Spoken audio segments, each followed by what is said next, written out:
Syria democratic force के लड़ाकों ने हथियार नहीं डालने की घोषणा की है। इजरायल से जंग के बीच एसडीएफ के इस ऐलान ने सीरिया के साथ साथ तुर्की की भी टेंशन बढ़ा दी है। तुर्की की सरकार लंबे वक्त से एसडीएफ को निरस्त करने में जुटी है। तुर्की ने उसे हाल ही में एसडीएफ लड़ाकों को 30 दिन का अल्टीमेटम दिया था, लेकिन एसडीएफ पर इसका कोई असर नहीं हुआ। सीरिया टीवी के मुताबिक एसडीएफ के प्रवक्ता अफजर दाऊद ने कहा है कि हम हथियार नहीं डालने जा रहे हैं। अफजर ने कहा कि हम सीरिया की सरकार में अपनी शर्तों पर शामिल होंगे। सरकार एसडीएफ के लड़ाकों से जबरन तरीके से हथियार नहीं डलवा सकती।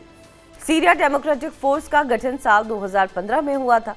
इस संगठन के पास करीब 1 लाख लड़ाके हैं। संगठन में अधिकांश कुर्द्स लड़ाके हैं। तुर्की ने एसडीएफ के लड़ाकों को 30 दिन का अल्टीमेटम दिया था। तुर्की का कहना था कि अगस्त 2025 के मध्य तक अगर एसडीएफ के लड़ाके हथियार नहीं डालते हैं तो इसका अंजाम बुरा होगा। तुर्की ने एसडीएफ के खिलाफ सैन्य कार्रवाई की थी, बात कही है। ऐसे में जिस तरीके से एसडीएफ ने तुर्की के प्रस्ताव को ठुकराया है, उससे कहा जा रहा है कि सीरिया में एक जंग और हो सकती है। तुर्की सीमा से लगे सीरिया के उत्तरी इलाके में एसडीएफ का काफी ज्यादा प्रभाव है। यही वजह है कि तुर्की सीरिया के इस मामले में सीधा हस्तक्षेप कर रहा है। एसडीएफ अगर बागी रवैया अपनाए रखता है तो ये तुर्की के पक्ष में नहीं है। तुर्की और सीरिया के बीच करीब 900 किलोमीटर बॉर्डर है। इन्हीं इलाकों में एसडीएफ का दबदबा है।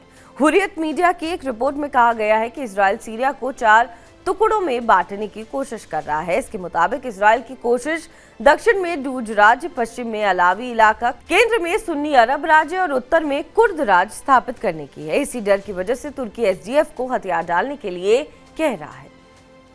बहरहाल इस खबर पर आपका क्या कुछ कहना है, हमें कमेंट करके जरूर बताएं। बाकी देश और विदेश की तमाम बड़ी खबरों के लिए आप देखते रहें TV9 डिजिटल।